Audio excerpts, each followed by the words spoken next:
हटा ग्राम पंचायत छेवला दुबे मीडिया देवी सिंह के समीप नीमखेड़ा धाम में मां जगत जननी निरंकाली के दरबार में श्रीधाम वृंदावन और श्री पडोखर सरकार की शिष्या श्री कृष्णा प्रिया पूजा दीदी जी के मुखारविंद से श्रीमद् भागवत कथा का आयोजन किया गया।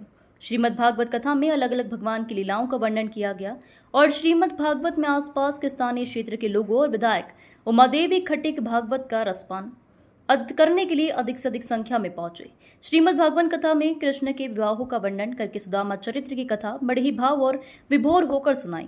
कथा को सुनकर समस्त भक्ति भाव में डूबे गए। श्री कृष्णा प्रिया पूजा दीदी जी ने बताया कि मित्रता यदि जीवन में हो तो कृष्ण सुदामा जैसी होनी चाहिए। कृष्ण के अलग अलग लीलाओं का वर्णन किया गया। माँ देवकी ने कहने पर 6 पुत्रों को वापस लाकर माँ देवकी को वापस देना, सुभद्रा हरण का व्याख्यान किया गया और सुदामा चरित्र का वर्णन करते हुए बताया कि मित्रता कैसे निभाई जाए यह भगवान श्री कृष्ण सुदामा जी से समझ सकते हैं। उन्होंने कहा कि सुदामा द्वारिकाधीश के महल का पता पूछा और महल की ओर बढ़ने लगे। द्वार पर द्वारपालों ने सुदामा को भिक्षा मांगने वाला समझकर रोक दिया। तब उन्होंने कहा कि वह कृष्ण के मित्र हैं। इस पर द्वारपाल महल में गए और प्रभु से कहा कि कोई उनसे मिलने आया है। अपना नाम सुदामा बता रहा है। जैसे ही द्वारपाल के मुंह से उन्होंने सुदामा का नाम सुना, प्रभु सुदामा सुदामा कहते हुए तेजी से द्वार की तरफ भागे। सामने सुदामा सखा को देखकर उन्होंने उसे अपने सीने से लगा लिया। सुदामा ने भी कन्हैया कन्हैया कहकर उन्हें गले लगाया और सुदामा को अपने महल में ले गए और उनका अभिनंदन किया। लेकिन आजकल की मित्रता केवल स्वार्थ की रह गई है। जब तक अपना स्वार्थ रहता है मित्रता रहती है, उसे स्वार्थ पूरा होते ही मित्र को भूल जाते हैं। मित्रता में पैसा नहीं प्रेम होना अति आवश्यक है। और श्रीमद् भागवत कथा के समापन पर सभी लोग वाह भाव विभोर हुए। जय श्री राधे, जय श्री श्याम।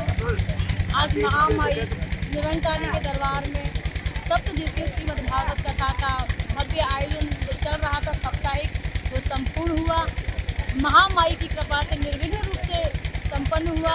यहाँ के समस्त भक्तजनों ने बड़े ही भक्ति भाव से इस कथा का रसपान भी किया और सभी साधु संतों की बड़ी सेवा की और बड़ा ही आनंद आया। महामाई के चरणों में कथा का आयोजन हुआ। मुझे सबसे ज़्यादा प्रसन्नता मिली कि मुझे यहाँ इन समस्त भक्तजनों का बड़ा ही प्रेम स्नेह मिला और मैं आशा करती हूँ, महामाई से प्रार्थना करती हूँ कि यह आयोजन हर वर्ष होता रहे।